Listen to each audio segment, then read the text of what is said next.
I slept with my boss, my wife said like it was no big deal. Imagine hearing those words from the person you trust most. What would you do? I didn't scream. I didn't argue. I just slid an envelope across the table. She thought her cheating was personal. Her boss thought his secrets were buried. But they both forgot. I'm the one who writes his speeches, and I'd already sent the final draft.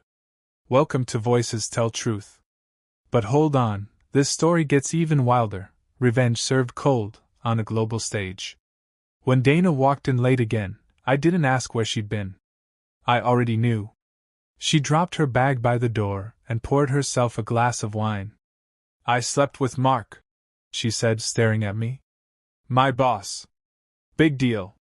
No apology, no shame, just blunt honesty, like ripping off a bandage. I didn't argue, didn't shout.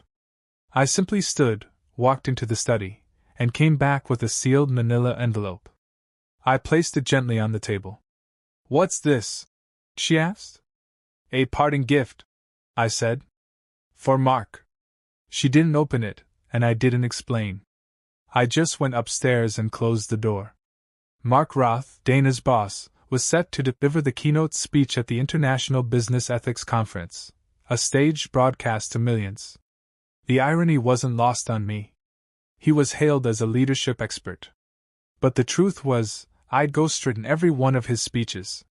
Mark paid me to be his invisible voice while he soaked in the applause. But this time, I slipped in a different draft. The envelope Dana saw, it held a version of Mark's keynote filled with clever admissions, fraud, abuse of power, an affair with a married worker, all written in the tone of bold self-reflection. If delivered live, it would sound like a courageous, open moment, until people realized what he'd actually said. At 8:03 a.m. the next morning, my phone rang. Are you out of your mind? Mark barked. Who did you send that draft to? Just your board. A few reporters, the event organizers, I replied calmly. That was a joke, right?